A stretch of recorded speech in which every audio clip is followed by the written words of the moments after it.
Me voy en metro, qué grandote, rapidote, qué limpiote, qué diferencia del camión de mi compadre Filemón que va al Panteón. Aquí no admiten guajolotes, ni guacales con elotes, ni costales con carbón. Así describió en su corrido Chava Flores la llegada del metro a la Ciudad de México en los años 60. Y estamos en la estación Zaragoza para conocer y celebrar los 55 años del sistema colectivo Metro. Y precisamente para platicar de estos 55 años y de las mejoras a esta columna vertebral que mueve a la ciudad, platicaremos con el ingeniero Guillermo Calderón, el director general del Metro. Nuestra compañera Diana Obispo va a dar cuenta de la iconografía que se encuentra en todas las estaciones del metro y sobre los murales hablará nuestro compañero Francisco Juárez. Así es, Javier, y también en México en 100 Objetos, nuestra compañera Norma Guzmán nos cuenta la historia detrás del boleto del metro, que pasó de ser impreso a electrónico. Todo está listo. Acompáñenos, comenzamos con la X en la frente.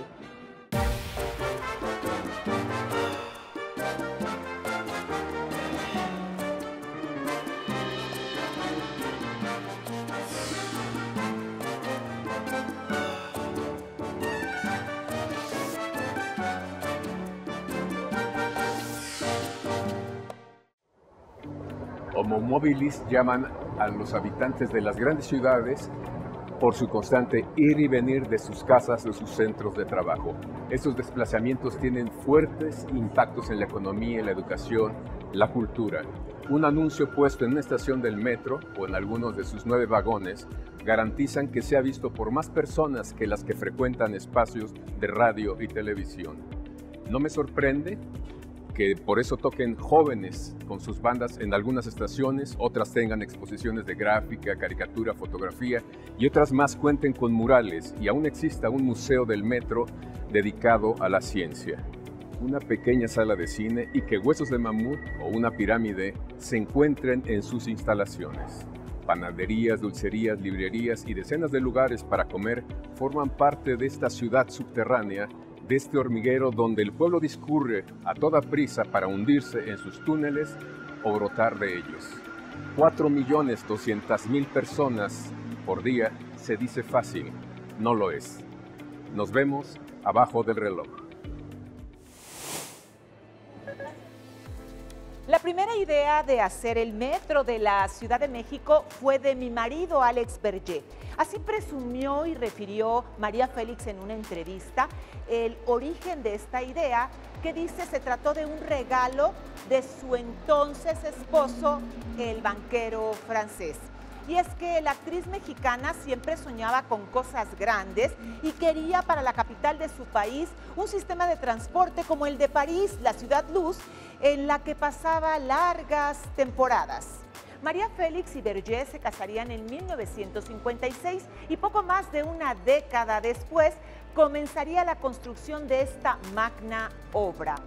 De esta manera hay que decir que el proyecto del metro ya existía. Lo realizaría el ingeniero Bernardo Quintana, el fundador de ICA, pero no transitó debido a los altísimos costos. En esta ocasión, el entonces marido de la Félix sirvió de intermediario para que los bancos franceses facilitaran los créditos al gobierno mexicano. Y fue así como también la Félix y su esposo pusieron al servicio del gobierno su casa de Polanco, en donde se realizarían negociaciones, planeación y sobre todo el diseño de la construcción de la línea 1 del entonces El Metropolitano. Ese era el nombre original de este proyecto. Estamos con el ingeniero Guillermo Calderón, que es el director del sistema de transporte Metro. Gracias por recibirnos aquí. Javier, con mucho gusto, bienvenido siempre. Se cumplen 55 años de este proyecto de movilidad que es realmente masivo. ¿Cuántas personas viajan día con día? Hoy, en día hábil, estamos transportando cerca de 4 millones de pasajeros. Es una multitud. Alrededor de toda la ciudad. Es muchísimo. Y esto en términos económicos es una gran inversión que ayuda a muchísimas familias a moverse, pero también a empresas. O sea, tiene un impacto económico fuerte. Sí, sin duda el metro es el articulador, la columna vertebral de los viajes en la ciudad. Son los viajes más largos y más rápidos se hacen en el metro. Y la idea en esta administración es precisamente alimentar al metro y que el metro alimente a todos los demás sistemas de movilidad que se han venido construyendo. ¿Cuánto cuesta un pasaje en precio real? ¿Está subsidiado el metro? El metro tiene un subsidio muy importante. La tarifa para el usuario es de 5 pesos, pero la tarifa técnica, como se denomina el costo real de lo que cuesta transportar a un pasajero, es cercano a los 15 pesos. Es decir, con esta diferencia de 5 pesos que paga el pasajero contra 15 que le cuesta al sistema mover a ese mismo pasajero, podemos afirmar que el metro es el programa social más amplio que existe en la ciudad. Muy impactante, ¿eh? Hay familias que no podrían pagar si costara los 15 pesos. Sí, y precisamente la jefa de gobierno, ahora virtual presidenta electa, y el jefe de gobierno actual han decidido que la tarifa no se moviera durante toda esta administración, porque es en beneficio de los más necesitados, que son las clases mayoritarias que usan el metro en la ciudad y en el Estado de México, porque un dato muy importante es que cerca del 28% de nuestros pasajeros vienen y van al Estado de México, a la zona metropolitana. Es la gran zona metropolitana, que es una gran ciudad finalmente, muy conectada. Sí, es una gran ciudad. ¿Hay planes para que siga creciendo el metro? Hay planes para que siga creciendo el metro, pero en esta administración nuestro propósito y el lineamiento que estableció la doctora Sheinbaum fue: hagamos primero su modernización, pongámoslo a la altura de los metros del mundo, París, Londres, Nueva York, y después pensemos hacia dónde se puede prolongar. Pero hay en curso extensiones. Hay una extensión de la línea 12 de Miscuac a Observatorio que estará terminada hacia finales del próximo año. ¿Y qué significa este plan, digamos, de poner al metro de México al nivel de el que tienen otras ciudades grandes? Significa lo que hoy vemos, la nueva línea 1. El metro se inicia operaciones en septiembre de 1969. Como bien decías, cumplimos 55 años. Y la línea 1 no había sido intervenida integralmente en esos 55 años. Entonces, lo que ahora estamos haciendo es una nueva línea 1. Es el mejor homenaje que se le puede dar al metro y a estos 55 años. Con mejores trenes, se han adquirido para esta nueva línea 1 29 trenes de la última generación. Se ha modificado todo lo que es el pilotaje automático. Ahora es un sistema que funciona y actualiza tecnológicamente al metro, digital, por telecomunicaciones, es decir, ponernos a la altura de los mejores. ¿Y los usuarios sabemos realmente usar bien el metro o cometemos constantemente errores? No, nuestros usuarios están muy familiarizados con el metro a lo largo de varias generaciones de abuelos, padres, hijos que han usado desde 69 hasta la fecha el metro. Son muy respetuosos. Tú ves las estaciones del metro y no ves basura, la gente lo respeta. Nuestros andenes, la gente respetuosa, la gente respeta la línea de paro. Igualmente al interior de los trenes, en general se respetan tanto los trenes como nuestras instalaciones. Pero tienen campañas, por ejemplo, para sensibilizar el no uso de celulares, la he visto actualmente. Sí, uno de los incidentes que se presenta es a la entrada y salida del metro, en horas pico, en estaciones donde hay mucha concurrencia. ¿Qué es lo que pasa? Que la persona, el usuario que va con su teléfono al entrar, pero sobre todo, Javier, pasa a la salida, sacan el teléfono dentro del tren, salen con él, viene un empujón y cae a vías. Y ese pequeño artefacto metálico Primero, para recuperarlo, es detener no nada más la estación y ese tren, es detener toda la línea. Eso, en el mejor de los casos, tarda 5 minutos. Pero si por desgracia se provoca un corto eléctrico, eso puede llevar a una suspensión de la operación de cerca de 25 o 30 minutos. Por eso nuestra campaña, cuida tu celular, y en esta época de lluvias, cuida tu paraguas, porque tu paraguas también es un artículo metálico que puede, si cae a vías, puede causar un problema. Tenemos que ir a un corte y regresamos nuevamente contigo. La construcción del metro de la Ciudad de México coincidiría en los años 60 con el llamado Milagro Mexicano, que consistió en un crecimiento económico de hasta el 7% con una baja inflación, lo que empoderó a una clase media urbana y también aceleró la movilidad social. El factor económico se tradujo en un factor demográfico y así el entonces DF pasó de sumar 1.5 millones de habitantes en 1940 a sumar 4.9 millones para 1960. De ahí la urgencia de contar con un sistema de transporte moderno y efectivo que movilizara a la población capitalina.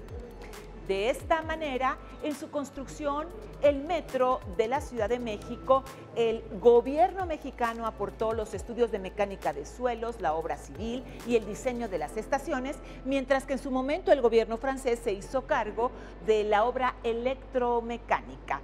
Y precisamente vamos con el reportaje en donde nuestra compañera Diana Obispo nos acerca a la historia de este diseño minimalista que distingue a las estaciones del metro. La iconografía del metro de la Ciudad de México se ha mantenido intacta y atemporal. Fusionando elementos históricos, el diseñador Lance Wyman dotó de identidad y de practicidad los elementos del sistema del transporte colectivo. En un principio, el metro se pensó para satisfacer la necesidad de movilización y transporte del usuario promedio de una forma eficiente. Pero había un reto: cómo orientar a los usuarios para que pudieran identificar fácilmente su destino, incluso sin saber leer o siendo extranjero. Obviamente que fue un buen trabajo de tiempo porque hay iconos que pareciera que no tienen que ver con el contexto, pero a través de la historia o de los objetos y monumentos históricos que había alrededor fue como se tomaron las decisiones de cómo hacer iconos que con unos simples trazos normalmente muy amables, es decir, no tienen muchas angulaciones, que estos son circulares, tienen acabados circulares, fuera muy fácil de penetrar en el conocimiento de los usuarios. Cada icono tiene una referencia única y el proceso de diseño interdisciplinario resulta interesante si se explora a profundidad para entender la urbanización y sus procesos. De hecho, la imagen nueva que tiene todo el sistema de transporte de la ciudad obedece a que se decidió homologar y asemejar a la del metro.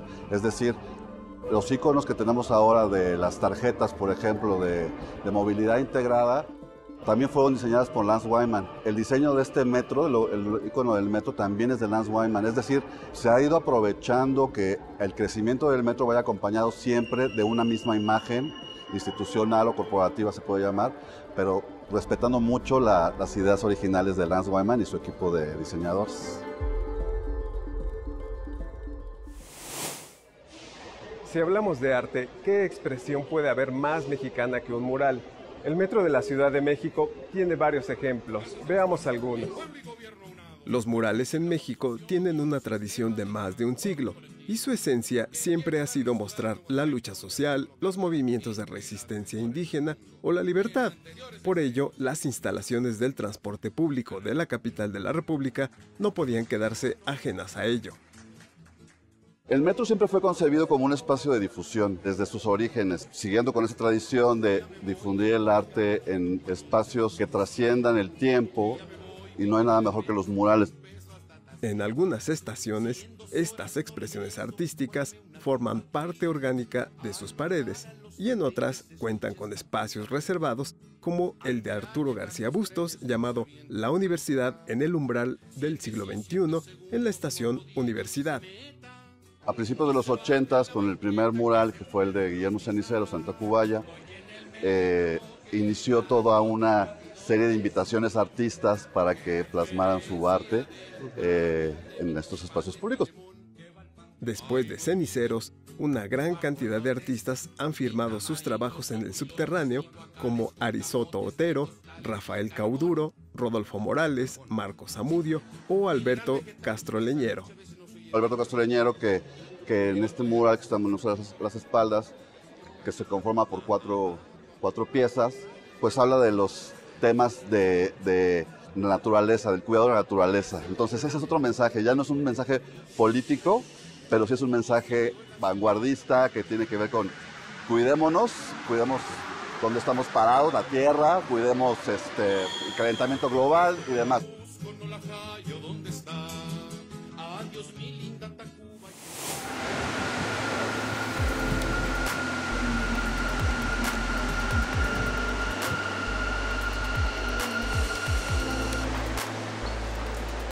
Estamos llegando a la estación Zaragoza y desde aquí le invitamos a la segunda parte de la conversación que seguimos sosteniendo con el ingeniero Guillermo Calderón, director del metro.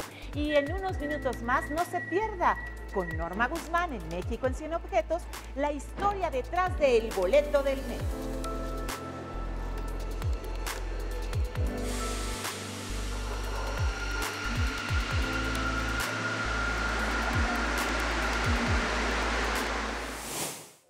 Y finalmente, ¿cuántos trenes tiene todo el sistema, todas las líneas? El metro tiene 320 trenes. Todos los días salen a operar del orden de 240 de estos trenes.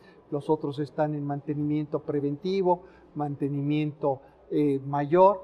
Todos los días salen puntualmente desde los talleres hacia las terminales a las 4:30 de la mañana para estar a las 5 iniciando operaciones hasta las 12 de la noche de ese mismo día. De ahí son trasladados a sus posiciones de mantenimiento, revisión sistemática, todos los días.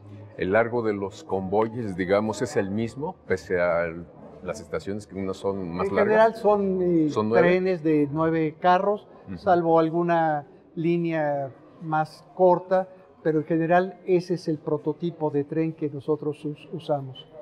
¿Y las estaciones donde se guardan, digamos, ya cuando terminan las operaciones? Son los garajes y los talleres donde todos los días, a la hora de terminar la última corrida que sale a las 12 de la noche de cada uno de los puntos terminales, después van a estos garajes o a sus talleres para el mantenimiento que le corresponda de acuerdo a la bitácora del tren.